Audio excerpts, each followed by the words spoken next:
Salut l'équipe, j'espère que vous allez bien, que vous êtes en forme. Aujourd'hui on se retrouve pour une vidéo qui m'a été pas mal demandée durant les lives. Donc c'est un récap un peu de quelques trades qu'on a pris. Donc je trouve que c'est une vidéo assez intéressante justement pour ceux qui débutent, qui aiment bien voir un peu ce qu'on fait, etc. Et comment une belle position et à l'encontre comment une mauvaise position se passe. Donc on va checker tout ça. Donc on va analyser mon journal de trading. Donc les lives ils ont commencé en septembre pour ceux qui ne le savent pas. Donc septembre, début septembre on a commencé les lives. On a attaqué et on voit que début septembre, on a eu, même septembre en entier, finalement, on a eu un très bon mois. Beaucoup de gains, très peu de pertes, une, 2, 3, 4 pertes au total sur le mois de septembre, donc un très bon mois. Octobre, ça a été un peu plus compliqué, un peu plus mitigé, on va dire. En plus, j'ai pris 2 semaines de vacances sur ce mois, donc voilà. Novembre, très très bon mois, une seule perte et environ 9 gains si je ne me trompe pas. Donc très très bon mois de novembre. Et décembre, bah, comme vous le savez pour ceux qui me suivent actuellement, décembre, c'est un peu plus compliqué actuellement, mais on s'en sort, on fait comme on peut, et puis on sait que le trading, parfois, c'est comme ça. Il y aura des hauts, il y aura des bas. Donc, pour tous ceux qui débutent ou autres et qui n'ont pas encore vu mes vidéos, je vous conseille la vidéo du playbook, sans laquelle vous aurez de la peine sur celle-ci. Donc, n'hésitez pas à checker juste avant la vidéo du playbook, ça pourra que vous aider. Donc, du coup, j'ai réparti un peu tout ça, et je voulais juste vous montrer avant toute chose le win rate de l'année. Donc, cette année, on a pris 111 trades. Donc c'était pas tout en live vu qu'au début de l'année je faisais pas de live encore, mais cette année personnellement j'ai pris 111 trades, j'ai un win rate de 73%. Si vous voulez mettre une pause sur image ou autre, n'hésitez pas à checker un peu. Donc c'est un peu le détail avec tous les différents setups et le total tout combiné. Donc pour l'instant on est le 18 décembre, on a un win rate actuellement de 73 et quelques pourcents sur l'année. Donc comme je l'ai dit au tout début des lives, le playbook il est entre 70 et 80% de win rate à l'année et on rentre plus ou moins là-dedans à la fin de l'année. Donc voilà, on va passer au vif du sujet, on va pas tarder. Du coup, j'ai préparé quelques trades, quelques gains, quelques pertes, parce qu'il faut montrer les deux bien sûr, on n'est pas là pour vous vendre du rêve ou quoi que ce soit, le trading ça fait partie. On voit ici 29 pertes sur l'année, 82 gains. Donc voilà, il n'y a pas que des gains les mecs, il faudra s'y faire si vous voulez avancer en trading. Du coup, on va passer au premier trade. Donc le premier trade, un petit fake out. Donc un fake out, comme on le sait, bah, comme j'ai dit, n'hésitez pas à regarder la vidéo du playbook avant toute chose, ça vous aidera fortement pour comprendre finalement la vidéo. Donc voilà, fake out, on a une fermeture bearish en dessous, le fake out sur cette bougie qui vient refermer en dessus. Et ça, c'est une chose importante aussi, on voit qu'on a une entrée ici en bas. Et donc ça, c'est le genre d'entrée que je vais prendre lorsque justement on a une grosse mèche ici à suivre. Donc une grande mèche à suivre. Donc typiquement là, on voit que la weak fill, donc weak fill, la mèche, le suivi de mèche, il faisait déjà 27 pips. Donc 27 pips, c'est largement suffisant pour prendre des partials pour moi et pour la stratégie. Donc ce que je fais, c'est que quand la bougie ouvre, j'attends qu'elle fasse une petite mèche, qu'elle fasse la mèche du bas, qu'elle revienne casser ce fameux haut qu'on a ici. Et au moment où on casse ce haut, moi je vais rentrer chercher le suivi de mèche. C'est des trades qui durent généralement quelques minutes. C'est pas des trades très longs. Dans le sens où une fois qu'on casse le haut, on a vraiment tendance à suivre cette fameuse mèche qui me permet de prendre mes partials. Donc ça c'est le premier trade. Donc comme vous le savez, on est toujours basé sur le 4 heures, sur le daily pour avoir notre biais. Et à chaque trade qu'on va montrer aujourd'hui, j'aurai aussi l'image du 4 heures. C'est quelque chose que je fais tout le temps. Et là on voit justement que le 4 heures il est quand même bullish dans le sens où on a respecté cette zone. On est venu casser le bas très légèrement le bas de la bougie précédente et on rejette. Et d'après moi, justement, j'anticipais qu'on continue à monter. Donc, c'était basé sur ça par rapport aux 4 heures. Et donc, le trade, bah, vous l'avez vu, un fake out avec un suivi de mèche. Et donc, au suivi de mèche, j'ai tout fermé dans le sens où on avait une news à 14h30. Et vous savez que je ne trade pas les news, donc j'ai décidé de fermer tout au suivi de mèche. Donc voilà. Ça, c'était pour le premier trade. On va passer au deuxième trade. Donc, le deuxième trade, c'est celui-ci. Il y aura plusieurs setups si jamais, donc on a environ 6 setups sur le playbook et je n'ai pris 4-5 je crois, histoire de vous montrer un peu les différents trades qu'on peut prendre, etc. Donc là c'est un peu la même idée que le précédent, sauf qu'à la place d'un fake out, et bah, vous le voyez, on a un breakout. Donc breakout, bah, fermeture sous le support, beau breakout, une mèche à suivre de nouveau qui fait 25 pips, donc cette zone qui a 25 pips. Donc ce qu'on fait, c'est qu'on attend, comme d'habitude, c'est très important qu'elle fasse une petite mèche, qu'elle fasse la top wick, qu'on ait quelque chose comme ça, qu'on puisse rentrer sur la bougie actuelle et venir chercher le bas. Donc ça c'est l'idée. Donc la ligne blanche c'est toujours l'entrée ici. Et donc on a vu, bah, résultat, j'ai fermé la moitié de ma position à 25 pips à la ligne jaune au suivi de mèche justement. Et ensuite, je suis venu à break-even avec mon stop et je me suis fait stop à break-even. Donc ça, c'est un trade typiquement où après les partials, je viens à break-even et voilà ce qui s'est passé. On a raté le TP pour quelques pips ici comme vous le voyez. Et au final, le prix il est revenu chercher le break-even, etc. Donc celui-là, si je ne me trompe pas sur le 4 heures, il était très important dans le sens où regardez ce qu'on a sur le 4 heures. On voit tout simplement une sorte de retest sur le 4 heures. Donc pour ceux qui voient ce que c'est, on a fermé en dessous, celle-ci elle a continué à fermer en dessous, on a une rejection du haut, et nous on a tradé sur cette bougie de 4 heures la vente, et c'est là qu'on a anticipé justement ce fameux breakout, etc. Donc, donc voilà, ça c'est le trade. Donc breakout sur le 15 minutes à 9h15, si vous regardez un peu les temps, etc., l'heure à laquelle on prend les trades, c'est toujours dans les mêmes heures. C'est toujours vers 9h, vers 15h l'après-midi. C'est la session c'est les ouvertures des sessions finalement, c'est rien d'autre.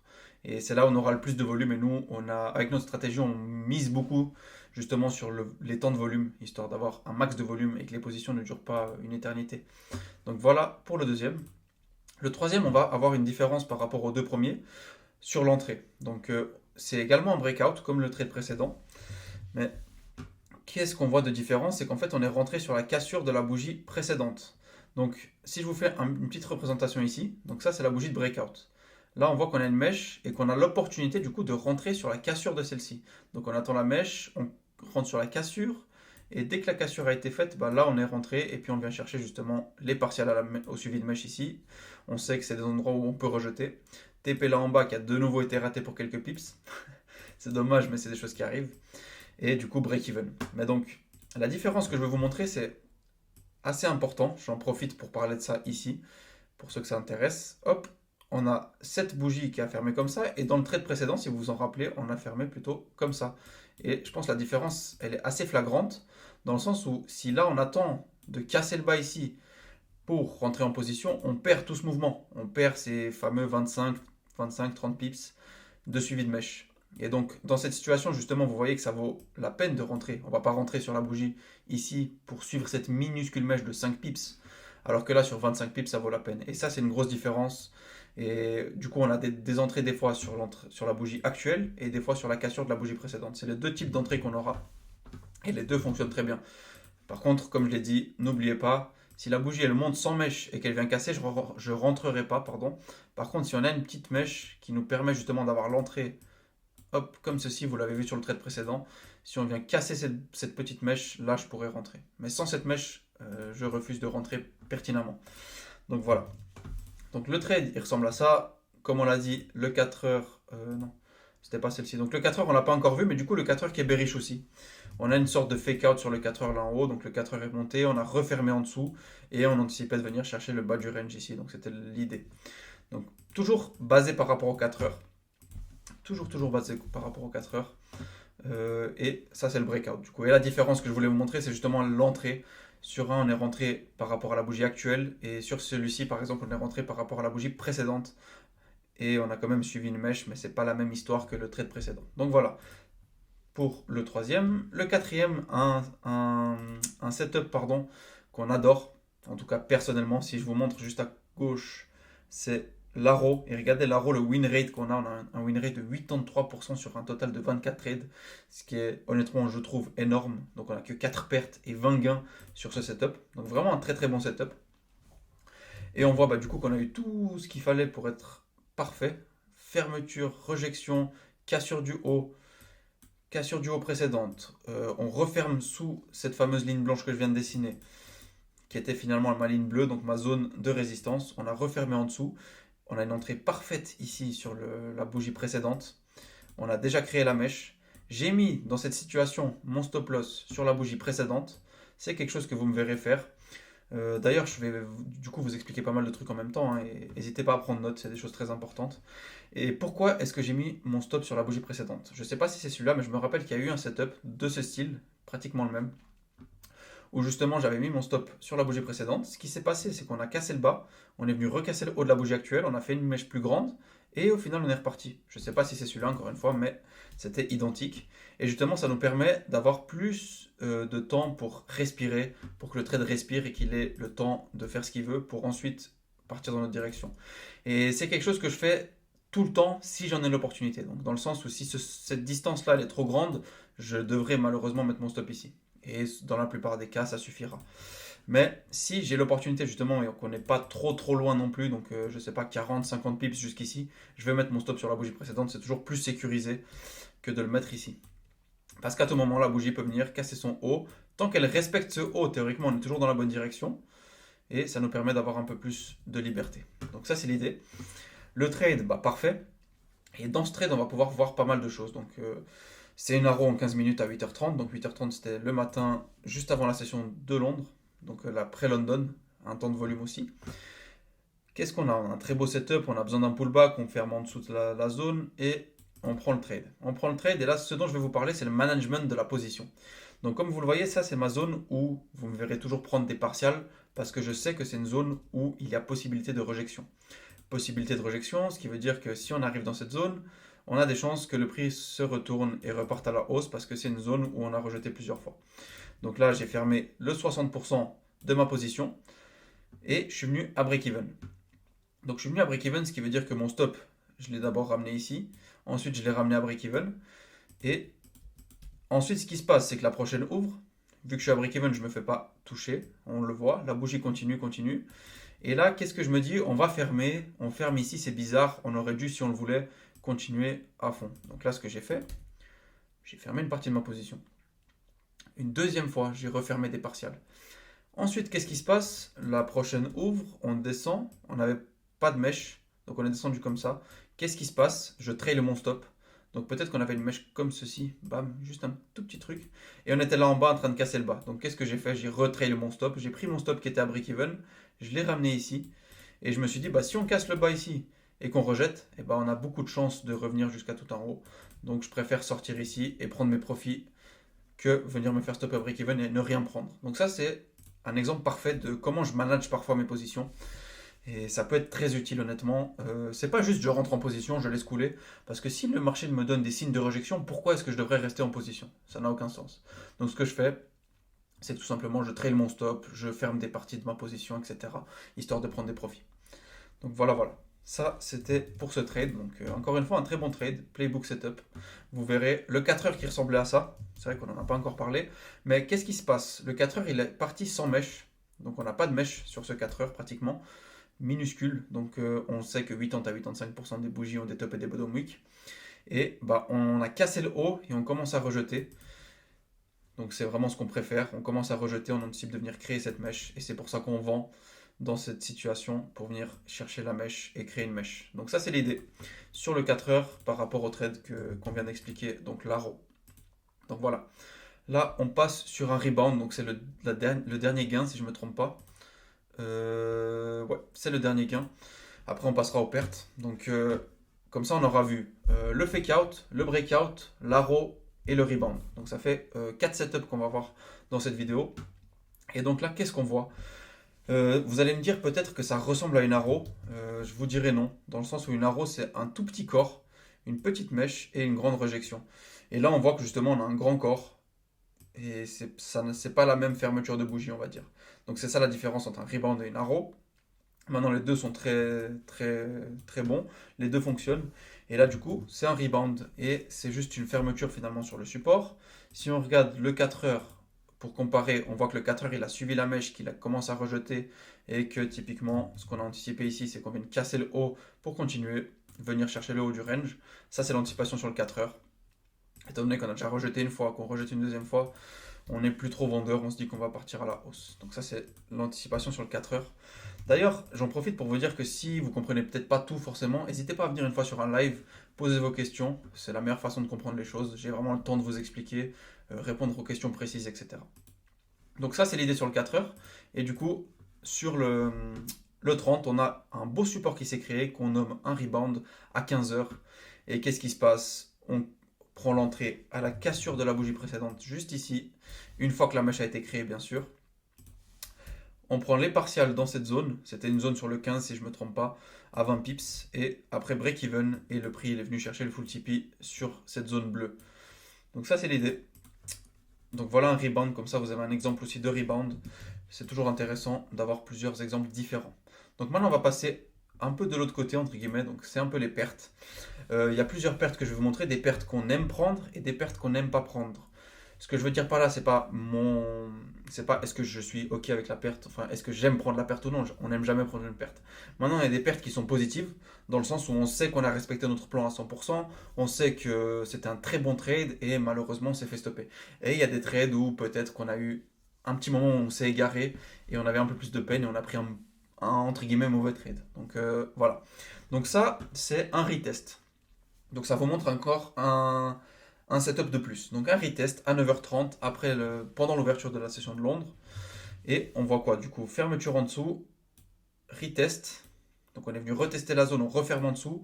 Entrée parfaite, clean traffic à gauche, partial dans cette zone. Parce qu'on voit qu'on a pas mal de rejections, il y avait aussi un support sur le 15.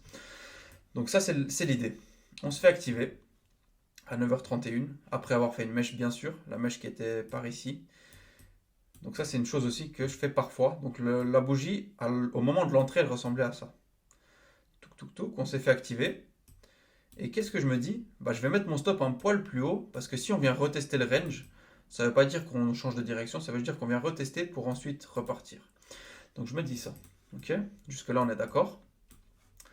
Qu'est-ce qui se passe? Bah, on voit résultat full stop loss à 40 pips. Donc là c'était 40 pips, full stop loss. Et qu'est-ce qui se passe par la suite? Donc encore une fois, ça c'est une perte que je suis totalement en accord. J'adore la perte limite. Je suis content d'avoir pris une perte parce que je sais que j'avais raison. Pas que j'avais raison, mais que j'ai exécuté mon plan à la perfection et que j'avais le bon read. Donc j'avais la bonne direction. C'est par ça que je veux dire que j'avais raison. Et si on regarde ce qui s'est passé par la suite, regardez seulement ce qui s'est passé. Donc vous avez bien vu, on s'est fait stopper ici pour 1 pips, 1 ou 2. Donc stop. Directement on a rejeté. Et regardez ce qui s'est passé juste après. Full TP qui aurait été touché. Donc c'est des pertes qui font limite plaisir dans le sens où on a eu la bonne lecture, c'est juste le marché qui a décidé de faire qu'à sa tête. Et si on regarde ici, eh ben, le 4 heures il ressemblait à ça. Et c'est pas pour rien que j'ai vendu, c'est parce que le 4 heures il est sur une zone de résistance, qu'on est venu casser le haut, qu'on est en train de rejeter, qu'on va casser le bas, et c'était ça mon idée. Donc toujours avoir une bonne corrélation entre les grandes time frames, donc le 4 heures et le daily, et les plus petites, et là c'était parfait. C'est pour ça que je me suis dit que c'était un bon trade. Tout s'est passé à la perfection, juste malheureusement le marché a décidé de nous stopper. C'est des choses qui arriveront, et c'est dans ces moments-là qu'il faut rester tranquille, relativiser et se dire au moins j'avais la bonne lecture. Malheureusement le marché a fait ce qu'il a fait, et voilà. Donc ça c'est le genre de perte qu'on aime prendre, et c'est une bonne perte on va dire. Donc là on va passer sur autre chose. Donc ça c'est justement une perte moyenne. Comme je le disais, il y a des pertes comme la précédente qui sont bonnes, et il y a des pertes comme celle-ci qui sont un peu moins bonnes. Dans le sens où c'est un rebound sur le 30 minutes à 9h03, donc 9h London Open, l'ouverture de Londres. Résultat, bah, full stop loss à 37 pips. Donc qu'est-ce que ça veut dire? Ça veut dire que la bougie elle a ouvert, elle a fait sa mèche, elle est venue casser le haut. Moi je suis rentré ici, j'étais activé pour 2-3 pips, la bougie elle ressemblait à ça, et voilà. Ensuite le prix, bah, il a fait ça. Boum, stop loss. Donc là, qu'est-ce que je peux retrouver à dire? Donc là, on va voir justement qu'est-ce qui est mauvais dans ce trade. Premièrement, cette bougie, elle me dérange un peu dans le sens où elle n'a pas la meilleure des mèches. On a une toute petite mèche. Bon, vous voyez, j'ai pris l'entrée sur l'autre, sur le 30, etc. Mais le 15, il pose problème. Le pire, c'est quoi? C'est qu'on a cette zone ici. Donc on est dans un range, hein. On le voit, on est dans ce range. On est bloqué et on a cette zone de résistance. Et je me demande, et je vous le dis, ça ne valait pas la peine de rentrer en position ici pour prendre, je sais pas, je pense qu'on avait 10-15 pips ici. Donc là, on est beaucoup trop haut dans le range pour prendre l'achat. L'achat, il aurait fallu le prendre là en bas pour justement participer à ce mouvement et ensuite venir chercher le haut du range. Maintenant, le fait de rentrer ici, bah, on est overextend. Donc là, c'est pas flagrant. Mais souvent j'en parle dans les lives aussi. On est overextend, donc on est trop haut dans le range. Si on regarde depuis le bas du range et ce qui reste jusqu'au haut, ça c'est quelque chose que j'aime bien montrer à chaque fois. Regardez la différence entre cette distance et cette distance. Est-ce que vous... Voilà, c'est un trade où j'ai merdé. Il n'y a pas d'autre mot. Dans le sens où le mouvement il a lieu ici en bas. Et là sur ce petit mouvement ça vaut pas la peine. Donc voilà, c'est sur ça que c'est une mauvaise perte on va dire. Et il y en aura, ça peut arriver dans un mauvais jour, on a une mauvaise lecture, etc. etc. C'est des choses qui arrivent. J'aurais pas le 4 heures pour celle-ci. Mais du coup, mauvais trade dans le sens où voilà ce que ça a donné. Donc du coup, ça c'est fait. Hop, on va passer au dernier trade. Donc rebound en 15 minutes à 9h39, donc c'est de nouveau le matin, un peu après la session de Londres, enfin pendant l'ouverture en gros, dans l'heure de l'ouverture de la session de Londres, qui ouvre à 9h entre guillemets. Et c'est de nouveau une perte avec laquelle je suis totalement en accord. Vous allez me dire, mais pourquoi tu es en accord avec cette perte? Tout simplement, je suis en accord avec cette perte parce que regardez encore une fois, on a un rebound. On a le rebound en 15. Je rentre sur cette bougie après avoir fait une mèche. Je mets mon stop ici. Qu'est-ce qui se passe? On se fait activer, boum, on se fait détruire. Et ensuite, le prix revient gentiment mais sûrement jusqu'à nos partials. Donc, c'est de nouveau un trade où on se fait stopper pour quelques pips et au final, on est dans la bonne direction. Donc, c'est des trades qu'on aime. La seule chose, vous allez me dire, qui pose problème, c'est cette zone ici. Donc, cette zone, cette petite résistance qui peut poser problème. Mais dans un temps de volume comme 9h30, je me dis qu'en général, on n'a pas de mal à ça. Et c'est pour ça que je rentre quand même en position. Donc, ça, c'est l'idée. Où est-ce qu'on se trouve là? Hop. Donc voilà, et le 4 heures qui ressemble à ça. Voilà pourquoi j'anticipe l'achat aussi. Tout simplement parce que le 4 heures n'a pas de mèche. Et donc si le 4 heures n'a pas de mèche, je vais juste mettre ça comme ça, je peux dessiner. Hop. Comme ça, ce sera plus intéressant. Donc on voit que le 4 heures, il n'a pas de mèche. Et on sait de nouveau 80 à 85% des bougies ont des top et des bottom week. Et du coup, j'anticipe quoi? Avec le rebound qu'on vient de chercher sur les plus petites time frames, bien sûr, ce haut. Ce qui n'est jamais arrivé ce jour-là. C'est arrivé ce jour-là, mais durant la session de New York, donc bien plus tard, la prochaine bougie, elle a fait boum. C'est ce qui s'est passé. Et donc voilà, l'anticipation sur le 4 heures, elle est bonne. Et finalement, je suis en train de me perdre dans mes trucs. Finalement, on voit qu'on avait fait la bonne direction et qu'on s'est juste fait stopper pour quelques pips. Donc ça, encore une fois, c'est des pertes qu'on aime voir, contrairement aux autres. Donc voilà, on en a fini avec tout ça. C'était, du coup, on a fait un petit récap de quelques trades. Je pense que ça peut aider plus d'un à voir un peu qu'est-ce qu'un bon trade, qu'est-ce qu'un mauvais trade, etc., etc. Il y a eu pas mal d'infos aussi sur trail le stop, comment prendre ses partials, etc., les différents types d'entrées. Donc il y a eu pas mal de données. Donc voilà, voilà. Je pense qu'on en a fini. N'hésitez pas à me suivre sur Insta, sur Discord. Il y a pas mal de choses qui sortent là-bas, des infos, etc. Les trades en général, je fais aussi des petits montages où on prend le trade, on le manage ensemble pendant le live, etc. Et ça sort sur Insta, sur YouTube, etc. Donc n'hésitez pas. Ça peut être un contenu éducatif, on va dire, où justement on peut voir les différentes positions, etc. Donc toujours intéressant. Euh, je pense que la vidéo elle sortira pendant les fêtes. Donc bonne fête à tous, bonne fin d'année. Et je vous souhaite tout le meilleur, les mecs. Et puis on se retrouve du coup en janvier pour attaquer les lives et une grosse année. Je vous le dis déjà, je le dis dans cette vidéo comme ça c'est fait. Mais ça va être la meilleure année de votre vie, de ma vie, de nos vies. C'est chaque année, on a l'opportunité de grandir, de devenir de meilleures personnes. Donc cette année 2026, elle va être grande, les amis. Donc soyez prêts. On est des humains, on a été créés pour vivre dans l'abondance, pas dans le manque. Donc n'oubliez jamais ça. Soyez positifs et on se retrouve du coup en janvier. Merci tout le monde. Ciao, ciao.